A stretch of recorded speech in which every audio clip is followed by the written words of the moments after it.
अलैकुम, आप देख रहे हैं पीकेएन न्यूज। सबसे पहले नफ्सियाती आर्जा का शिकार कांस्टेबल शाह जट तेजी से सेहतयाबी की जानिब गामजन। आईजी पंजाब डॉक्टर उस्मान अनवर से कांस्टेबल शाह जट की अपनी वालदा और मालिज के हमरा सेंट्रल पुलिस ऑफिस में मुलाकात हुई। ब्यूरो चीफ मियां कबीर अहमद की report. IG Punjab doctor Usman Anwar ने कांस्टेबल शाह जट की खैर दराफ्त की। कांस्टेबल शाह जट के नफ्सियाती मालिज डॉक्टर अली अंजम और वालदा से उसके इलाज में पेशरफ्त बारे आगाही हासिल की।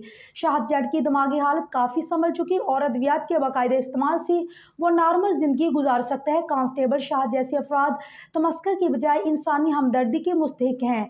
ऐसे अफराद की मदद इलाज मालजे पंजाब पुलिस ने सूबे के तमाम ज़िला में तहफ़्फ़ुज़ सेंटर बनाए हैं। ऐसे अफराद का मजाक उड़ाने की बजाय उनके लिए मददगार बने और उन्हें तहफ़्फ़ुज़ सेंटर पहुँचाएं। आई.जी. पंजाब डॉक्टर उस्मान अनवर की शहरियों से दरख्वास्त। इस मौका पर शाह जट के मौलिज ने कहा है कि शाहिद का मर्ज काबिल इलाज है, वो बाकायदगी से अद्वियात के इस्तेमाल के साथ अपनी मुलाजमत जारी रख सकता है। डॉक्टर अली अंजुम ने कहा है कि ज़हनी अमराज के शिकार अफराद की सोशल मीडिया ट्रोलिंग से इज्तनाब करें। जबकि शाह जट ने आई.जी. पंजाब डॉक्टर उस्मान अनवर से अपनी अद्वियात बाकायदगी से जारी रखने का अहद किया।